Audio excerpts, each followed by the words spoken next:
Hello, in this video I'm gonna show you how to change the display mode on KOORUI 24E4.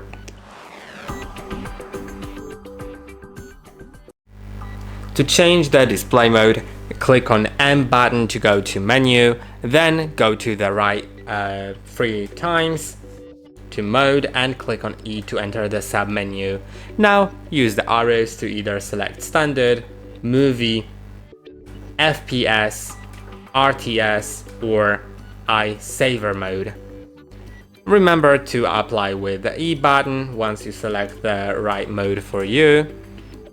I think I'll leave on standard. Now click on M to go back and M to exit. I hope that this video was helpful. Don't forget to like and subscribe. See you in the next one.